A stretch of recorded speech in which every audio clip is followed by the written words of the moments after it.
to the Fuel Pulse Show podcast, where we talk about all things fuel for all kinds of people. Here on the Fuel Pulse Show podcast, we like to talk about issues and problems and solutions for all the different kinds of fuel that you may be using either on the job in a professional capacity or at home. And so that means the Fuel Pulse Show podcast is really for everybody. And today we are talking with friend of the pod, Brian Hartley, and he is the owner of Diesel Dialysis up in Cinnamon Sun, New Jersey. Yes, I say that 5 times fast and see if you get it. So Brian spent, the first 25 years or so of his career in the Paragen sector. And so from his experiences there and then his experiences with generators and fuel tanks, he's really seen firsthand how lack of fuel maintenance can really affect how people are able to get business done. And we like talking to Brian because he's really good at giving everyone an inside perspective on the whole sector of, fuel polishing.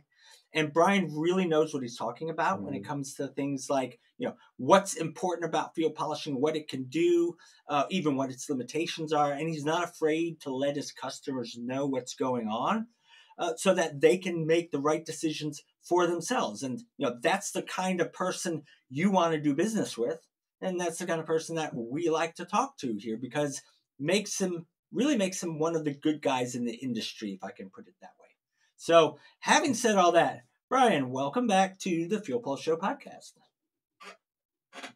Hi, Eric. Thanks for having me back. So to kind of re-break the ice, since you've been on the show before, have you been freezing your body parts up there, or has it been, kind of warmer than you expected? It's been a lot warmer than normal. I look back at the times when we were kids. God, the amount of snow we used to get. It was 36-inch snowstorms were a couple times a year. We just had our first snow of more than an inch in over 725 days. So yeah, it's been really warm the last couple of years. Of course, large parts of the country, apart from where we are, where you and I are, they've had to deal with these big cold snaps in the last couple of months. I mean, I remember back in November, I think we did an episode of the podcast and wrote some blogs on whether they were predicting about how it's the fact that since the summer had been so hot, whether that was going to predict there was going to be an unusually cold winter. And the general consensus was, yeah, probably. And then in November, the winter, it hadn't really gotten that cold. It hadn't really gotten any big storms. And then all of a sudden, boom, boom, boom. It's you get these cold snaps. We've had a couple of quick cold snaps, 3-4 days of single digit temperatures, but that's very rare anymore for us. We really don't see it anymore. And I'm going to be honest with you, I kind of enjoy it. As I'm not a fan of the bitter cold, especially when you're working outside. My wife, who's from Western North Carolina, one of the things that she does not like about living in Florida, where we are, is that you don't get the cold weather. And I'm thinking like, well, it's one thing to have cold weather. It's another thing to, live up in Minnesota or Michigan or someplace like that. For sure. Yes. Different lifestyle there. Have you had, I know you said you haven't, you got your first significant snow in 700 something days. I was going to ask, have you encountered any of your customers that have had like gelling issues, cold flow gelling issues with their diesel? We haven't had any. So, again, we get these cold snaps. They generally, the fuel that we have here, and I sample a lot of fuel. We probably go through 600 or 700 fuel samples a year for my customers. We are generally single digits for cloud point. So, you really, really have to be cold to get your fuel to drop to that point, especially if they're in base tanks or you have large volumes of fuel. You have a tank with 1,000 gallons of diesel in it. You're not going to gel that fuel with Mhm. a dip into the single Well, digits and overnight. It's not it's going to happen. interesting because we've done podcast episodes before, and then other supporting materials, trying to give people a better idea of when they should be treating for cold flow. And of course, one of the things that you want to talk about is, you need to know your fuel's cloud point, and a lot of people don't know it. Hmm. And we know that you say you've seen a lot of single digit cloud points for the fuel, whereas if you take fuel Yes. from directly from the pipeline that goes to the rack from Magellan or Colonial, they've got a kind of a standard spec of, it's like for winter it's like 16 or 17 degrees Fahrenheit. It makes me wonder if the fuel that you're sampling has already been treated, perhaps with a cloud point depressant or something like that. It's very possible. I'm not big into what the refineries are doing and Hmm. what they're treating for, but we generally see 4 to 10 degrees is that Yep. cloud point where we're seeing. Now, we do see higher than that, and you got to be mindful of that because those 1,000 gallon tanks that we talked about, yeah, the tank itself may not gel, but if you have a half-inch fuel line coming off of it that's Hmm. running 100 feet outside, well, you could have a problem with the fuel in that line because you could easily Yeah. Yeah. gel that. But so you do have to be mindful of it, and we do treat. We use cold flow for Hmm. treating for that.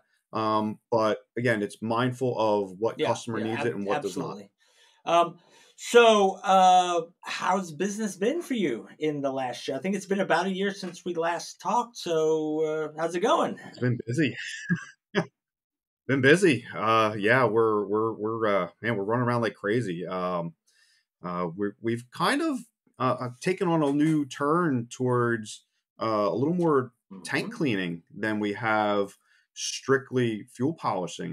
We do a lot more tank cleanings now than we have in the past. I think it's just because Yep. we've gotten really good at doing it. So pretty much like 2,500 gallons and lower and smaller.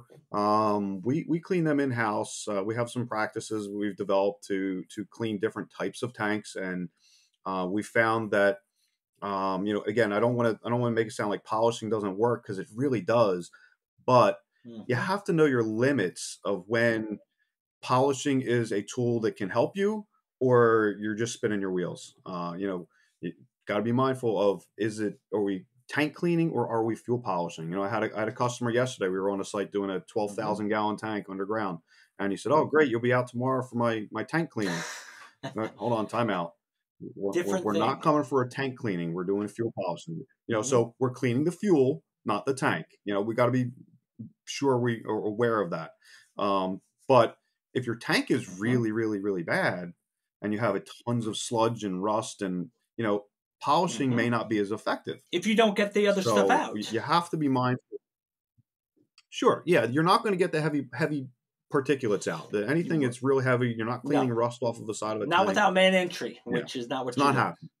So Right, how do you make the right. determination, or how would your customers make the determination that you would confirm if they need tank cleaning versus just fuel polishing? So we kind of take Hmm. that on a case by case basis. There is no line in the sand. You need Hmm. cleaning. You need polishing. We need to talk to the customers about Yep. what their end goals are. How old their tanks are, how old their equipment is, what types of problems they're having. If they're this particular site was a fuel Hmm. station for a township, and they were having a lot of issues with plugging filters and corrosion Yep. in their pumps. At the pumps, they actually had to replace all the pumps in their units because they had so much corrosion. They actually rusted out the screen. They have strainers Hmm. before the pumps.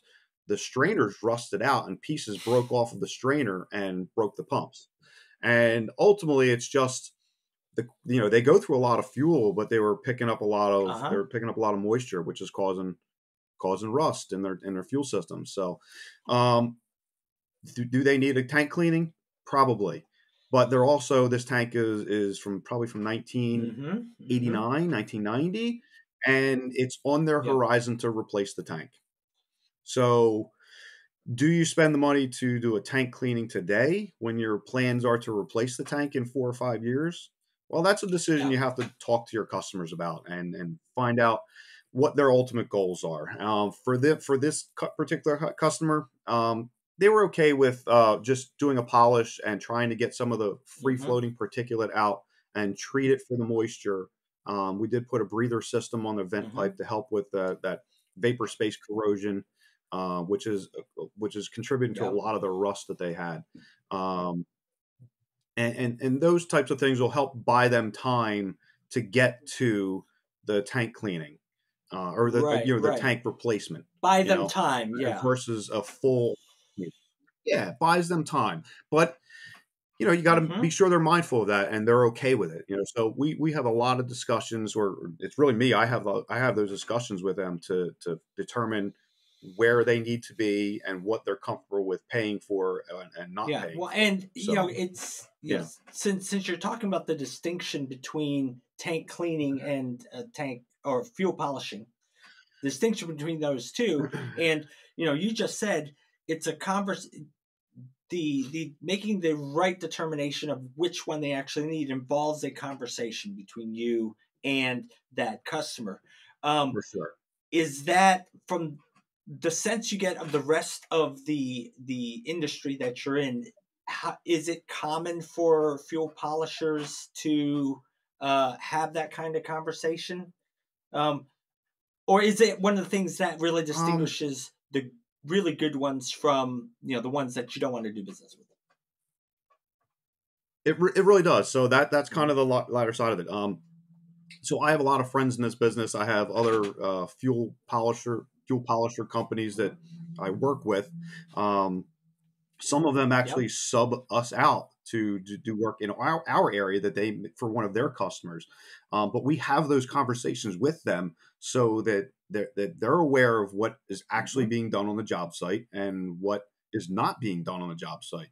So yeah, we really have a lot of those conversations with them, and that we do find that there are some polishers out there who just have a blanket answer of, Yeah. yeah, we'll polish your fuel and see you later and you'll be good to go. For me, I don't like to. I like to have those conversations to really let the customers know what Hmm. we can do and also Yep. what we cannot do, and let them make that Hmm. decision with guidance. Obviously, we're going to help guide them, and we can give recommendations of what we feel is going to be their best route. But ultimately, it's their money, it's their tank, it's Well, however and they want and to handle it. you want them to have the right expectation of what you can, like you said, what you can do and what you can't For do. sure. Um, For sure. We've actually, I have no problem with turning down work if we don't agree mhm. on how it's to be done, right? If I don't feel like we can get to the right place with what they want to do, Mhm. I have no problem with walking away and saying, "Listen, Mr. Customer, I'm sorry. I don't think we can get you to where you need to be with this process that you want to do. Mhm. Here's somebody else. Give this guy a call Well, because I don't and think we can do it." that's kind of an important thing to be able to do, because let's say that you weren't in the habit of doing that, and that customer has, or that potential customer has Yeah, unrealistic expectations or wants you to do things that you can't do, but you just decide to do the job and right, take their money for that job. They're not going to end up satisfied. They're probably going to, right. they're not, in the long run. It's going to be a negative for your business. For sure, and this is where I give. So, being in New Jersey, we don't do a Hmm. lot of boat work around here, and I know down in Florida, you have I've a heard of ton that. of Yeah. guys that do a lot of boat work. Yeah, and I'll tell you what, I got to give those guys a lot of credit because, uh, man, we don't really do that much, and one of the reasons is just that.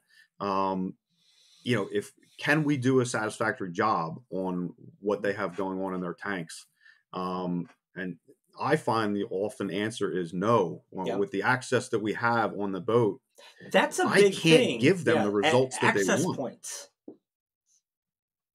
Yeah, and if you Hmm. cannot get there's a very fine line between Yep. tank cleaning and fuel polishing on a boat. right? So if you have sludge and dirt and water or something laying in the bottom of the tank and you can't get to it, the first wave they go over, it all comes sloshing around, goes right into their engines, even though so you end up You getting a didn't do phone your call job. saying, "Hey, you polished my tank, and I'm still having problems."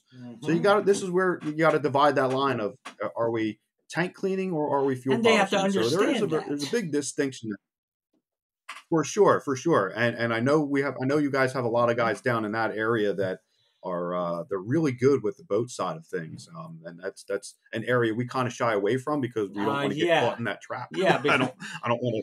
I don't want to do something that somebody is expecting Well, results, and I can't give them those you've worked results. hard to differentiate yourself Yeah, from a lot of the other people who maybe aren't as conscientious as you try to be, and yeah, you don't want to undo all that work and get lumped back in with them. Um, Talking right, about yeah, the industry, the fuel polishing industry as a whole, I think that there are some parallels with the fuel additive industry in that both of them have, they have good people in the industry. They have a lot of bad people who will mischaracterize. They'll promulgate misconceptions because it's good for their short-term business. And that is, that's an for annoyance sure. for us, and I'm sure it's an annoyance for you, because it causes you to have to work harder to make sure people know what the real truth is about some of the important issues. So, when you look at the fuel polishing industry, what are there any, pet peeves, if I want to put it that way, pet peeves that either arise from what other companies are saying or from how customers conceptualize or assume that fuel polishing is? What are some of the big pet peeves that really annoy you and that you wish you could dispel for people?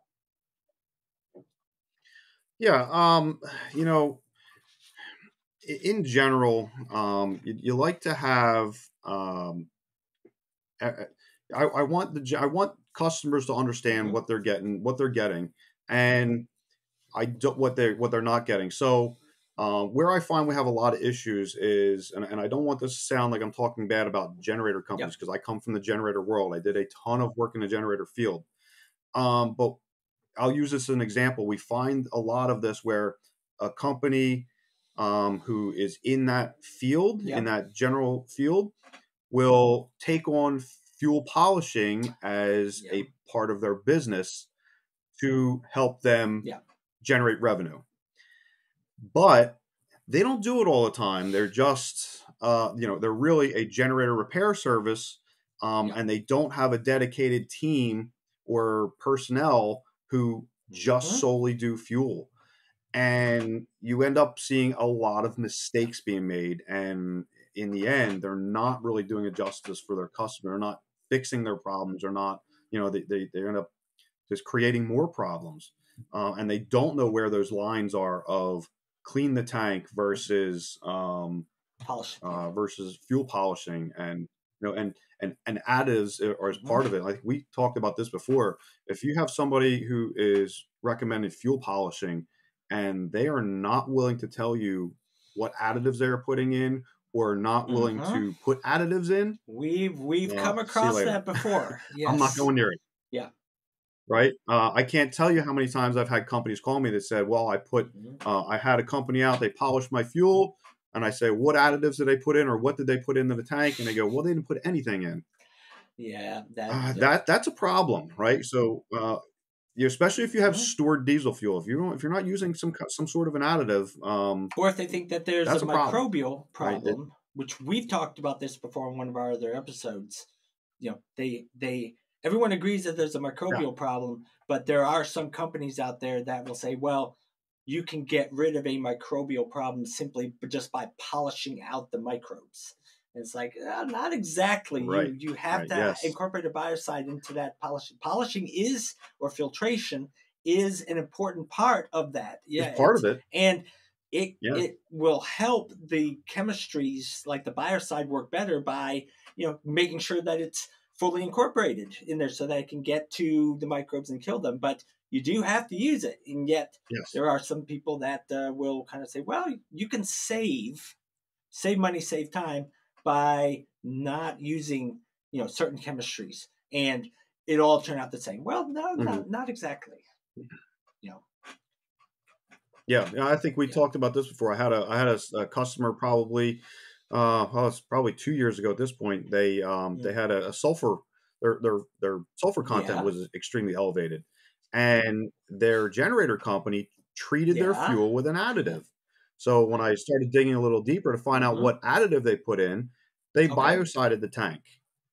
And I said, okay, this is great, but your samples are dry. You have no water. You have no bacteria content in your samples. And they treated you with a biocide. Not that it's a bad thing, but they gave the customer the impression that they were fixing a sulfur problem with a biocide. Yeah, right. That's...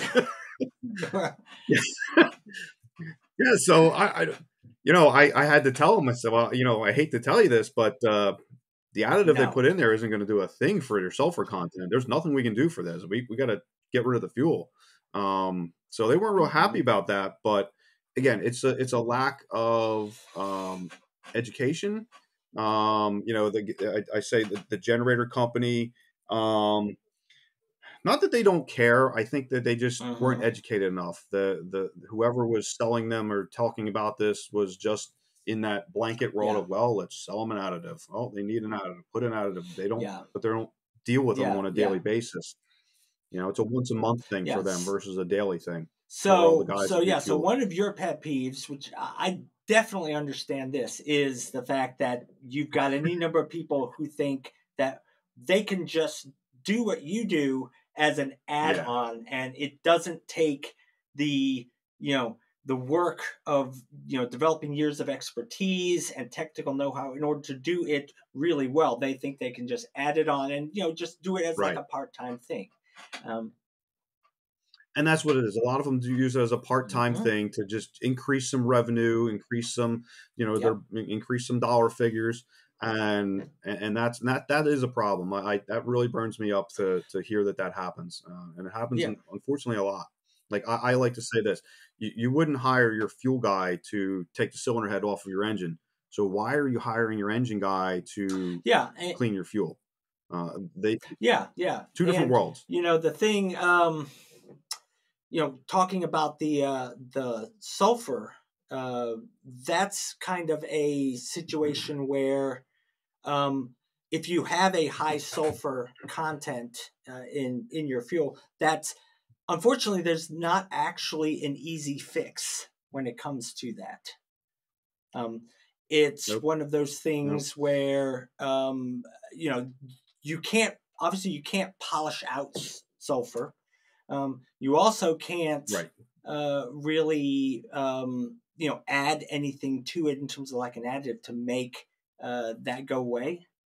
Right. There's nothing going to fix that. The solution is dilution, right? This is what we talked about that's before. Dilute it with newer fuel. You'll bring those numbers down, depending on how high they are. At some point you have to start talking to your customers about the environmental impact. If you have fuel that has 100 parts per million sulfur, it's a big difference between somebody who has 1,800 parts per million sulfur. This particular customer we're talking about had, I think they were 2,200 parts per million.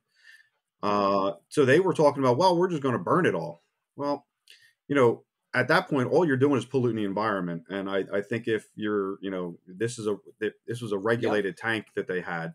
So, I gave them the warning that, hey, if I'm not saying you can't do it, but if your friends at the EPA find out you intentionally burned 10 or 20,000 gallons of 2,200 parts per million sulfur fuel just to get rid of it, they might have and it's also depending on what kind of engine they've got and the emission control systems that might be on it, that could mess that up. For sure. End up, absolutely.